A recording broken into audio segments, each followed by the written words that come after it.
নজিরবিহীনভাবে গলে যাচ্ছে হিমবাহ। গেল ৩ বছরের সবচেয়ে বেশি বরফ গলার রেকর্ড হয়েছে বলে রিপোর্ট করেছে ইউনেস্কো।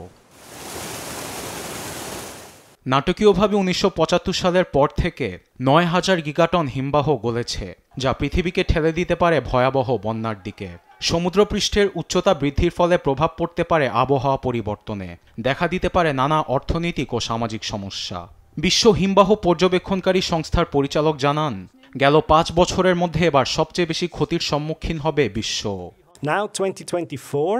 আমরা গেল বছরগুলোতে লক্ষ্য করলে দেখি মোট ৫ বার এমন ভয়াবহভাবে বরফ গলেছে।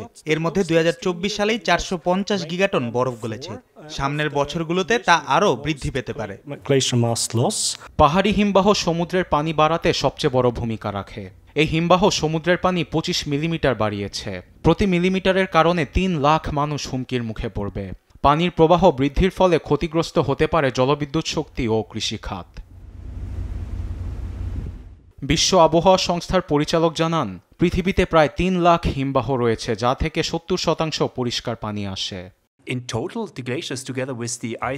প্রায় ৭০% পরিষ্কার পানি আসে হিমবাহ থেকে, যা অ্যান্টার্কটিকা ও গ্রিনল্যান্ডে অবস্থিত। ২০২৪ সালকে আমরা সবচেয়ে উষ্ণ সাল হিসেবে ঘোষণা করেছি। এবছর তা আরও বাড়তে পারে। হিমবাহ দ্রুত গলে যাওয়া ঠেকাতে না পারলে অদূর ভবিষ্যতে মানব সভ্যতা হুমকির মুখে পড়তে পারে, যা ভাবিয়ে তুলেছে বিশেষজ্ঞদের। নিউজ ডেস্ক, দেশ টিভি।